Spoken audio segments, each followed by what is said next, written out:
अस्सलाम वालेकुम जी। इमरान खान आ गया तो ये चेंज हो जाएगा, नवाज शरीफ आ गया तो ये चेंज हो जाएगा, फ़लाँ आ गया तो ये चेंज हो जाएगा। हम तकरीबन मैंने मुशर्रफ के टाइम से होश संभाला है। परवेज़ मुशर्रफ ने इस्तीफ़ा दे दिया जी। उसके बाद इलेक्शंस हुए, बेनज़ीर भुट्टो को शहीद कर दिया गया, आसिफ अली ज़रदारी इक़्तिदार में आ गया। नून लीग, पीटीआई, पीपल पार्टी, इसके अलावा एक और ऑप्शन, वैसे तो कोई इतनी ख़ास ऑप्शन इसके अलावा नहीं है, लेकिन है वो एक पाटे तबले के मुँह वाला। तस्वीर आप उसकी देख सकते हैं, जो कि खुद को बड़ा जी सारी उम्र नाचा टप करने के बाद अब वो कहता है कि जी मैं गरीबों का बहुत बड़ा खैर ख़्वाह हूँ। तो क्या लगता है, आप 10 मिनट के लिए इमेजिन करें जी कि इमरान खान जेल से बाहर आ गया, ठीक है? उससे मुल्क का इक़्तिदार दे दिया गया है, मुल्क की भागदौड़ उसने सँभाल ली है, प्राइम मिनिस्टर बन गया है या प्रेसिडेंट बन गया है या व्हाटएवर, बन गया, ठीक है जी। इमेजिन करें कि अब क्या ऐसी तब्दीली आएगी कि जिसके हम मुंतज़िर हैं? क्या लगता है, गुर्बत ख़त्म हो जाएगी? जॉबलेसनेस, बेरोज़गारी ख़त्म हो जाएगी? क्या आपको लगता है कि जो इंडस्ट्रीज़ हैं, वो बंद हैं, वो खुल जाएँगी? मुल्क में जो सियासी अदम इस्तेकाम है, वो ख़त्म हो जाएगा, इस्तेकाम आ जाएगा?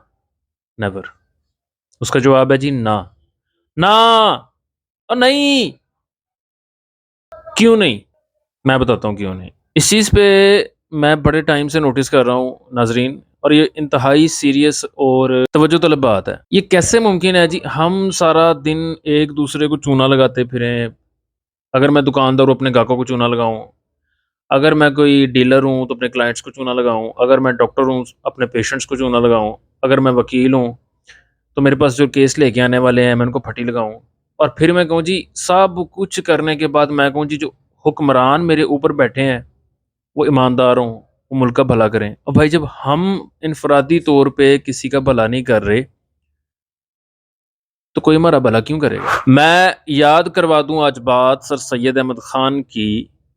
सर सैयद अहमद ख़ान ने ये बात एक कोट की थी, जैसी अवाम वैसे हुक्मरान। कौम क्या होती है? कौम अफ़राद का मजमूआ होती है, और अगर कोई बुराई अफ़राद में पाई जाती है तो वो पूरी कौम में फैल जाती है, पूरी कौम में पाई जाती है। कुरान पाक में अल्लाह ताला फरमाता है कि अल्लाह ने उस कौम की हालत कभी उस वक़्त तक नहीं बदली जब तक कि वो खुद ना बदलना चाहे। जब हम खुद ही बदलना नहीं चाहते, तो कोई हमारे ऊपर आके कहे ये तब्दीली हो गई, तब्दीली आ नहीं रही, तब्दीली आ गई है, इट डज़ नॉट मैटर, इसे तब्दीली नहीं कहते। हाँ, इसको पार्लियामेंटेरियन शिफ्ट कह सकते हैं। जो पार्लियामेंट है वो शिफ्ट हो जाती है, हुकूमत तब्दील हो जाती है। आज इसकी हुकूमत है, कल किसी और की आ जाएगी। हमने वही डंडे सोटे खाते रहना है, हमने वही छितर खाते रहना है। मिसाल के तौर पर अगर मेरी बाइक की दुकान है ना, मैं एक छोटी सी मिसाल दे रहा हूँ और आप खुद भी इस चीज़ को अपनी रोज़मर्रा लाइफ में नोटिस कीजिएगा। मैं अगर बाइक का मैकेनिक हूँ, तो बिला वजह ही मैंने अपने कस्टमर को कहना है कि यार तेरी बाइक के ब्रेक शू चेंज होने वाले हैं, इसको चेंज करवा लो, नहीं तो तुम्हारी ब्रेक काम नहीं करनी, तुम गिर जाओगे। अब उसने कहना चलो ठीक है करवाते हैं। वो आपको लेके जाएगा ऐसी स्पेयर पार्ट वाली शॉप पे जिस पे उसका कमीशन है, और आपको महँगे दामों में चीज़ खरीद के लेके देगा। उसने अपना कमीशन रखना है, आपका काम कर देना है। हालाँकि आपको ब्रेक शू चेंज कराने की ज़रूरत हो या ना हो। अगर मैं फ्रूट का काम करता हूँ, तो मेरी कोशिश ये होती है कि मैं सबसे ख़राब दाना जो है ना वो निकाल दूँ, जो सही है वो रखूँ, किसी अच्छी वीआईपी कस्टमर को दूँ, और मैंने दाम दूसरे से हट के लगाना है, नाप-तोल करनी है।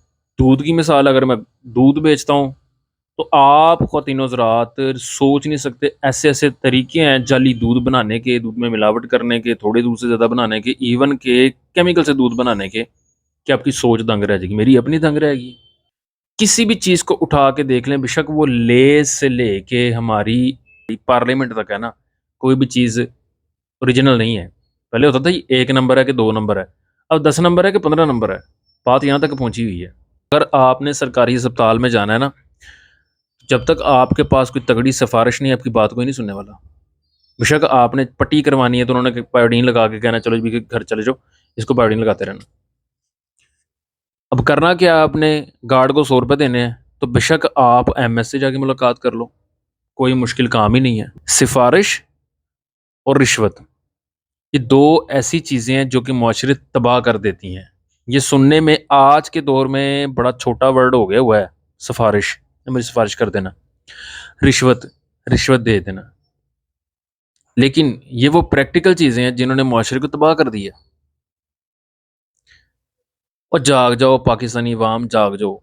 अगर अब भी आप नहीं जागते, अगर अब भी आपको ये नहीं पता चलता कि हमने, मैं ये नहीं कहता कि आप निकलो सड़कों पे धरने करो, अपने हकूक़ के लिए खड़े हो जाओ। लेकिन यार खुदारा, आप जिस भी फ़ील्ड में हो ना, थोड़े से ऑनेस्ट हो जाओ। कुछ भी नहीं होता।